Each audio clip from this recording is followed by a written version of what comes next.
नमस्कार मित्रांनो, देवेंद्र फडणवीस कडून मामू उद्धव उल्लेख ठाकरे बंधूंच्या वचननाम्यावरही केली जोरदार टीका.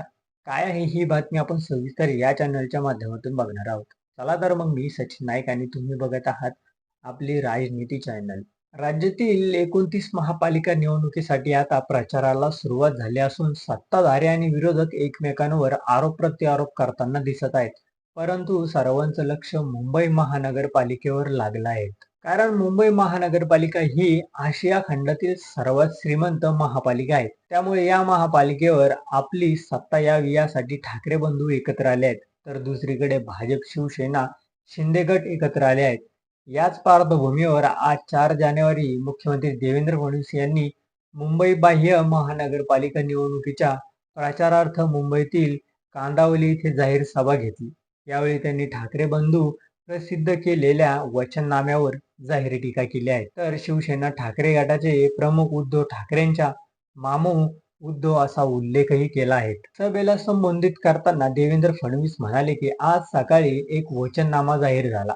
मला आश्चर्य वाटते की काल आई जिजाऊची जयंती होती, त्यामुळे कालही हा वचननामा जाहीर करता आला असता. मात्र अलीकडच्या काळात त्यांनी वंदे मातरमची ॲलर्जी आहेत अशी काही लोकांबरोबर आमचे काही जुने मित्र बसायला लागले आहेत. त्यामुळे त्यांना आता कशाची ॲलर्जी होती हे मला सांगण्याची गरज नाही. आज आमचे मामू म्हणजेच माजी मुख्यमंत्री आमचे मामू उद्धव आणि नव्याने प्रेम उखळलेले राज ठाकरे यांनी आज एक वचननामा जाहीर केला. परंतु मी एकच सांगतो की वचननामा देण्याचा अधिकार हा फक्त बाळासाहेब ठाकरे यांनाच होता.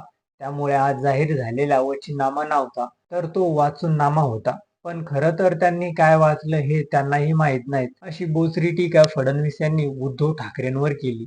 उद्धव ठाकरेंवर पुन्हा एकदा निशाणा साधताना देवेंद्र फडणवीस म्हणाले की एका वृत्तवाहिनीने 2017च्या यांच्या उद्धव ठाकरे आश्वासनाच्या संदर्भात एक फॅक्ट चेकचा रिपोर्ट केला होता. त्या फॅक्ट चेकमध्ये त्यांनी उद्धव ठाकरे 2017 मध्ये जे आश्वासन दिले होते त्यातील एकही आश्वासन त्यांना पूर्ण करता आलेलं नाही असं समोर आलं आहे. त्यानंतर आता हे उद्धव ठाकरे जेव्हा वचननामा प्रसिद्ध करण्यासाठी बसलेले होते तेव्हा ते एकमेकांमध्ये काहीतरी बोलत होते. ही माहिती काढली तर ते त्या ठिकाणी काय बोलत असतील?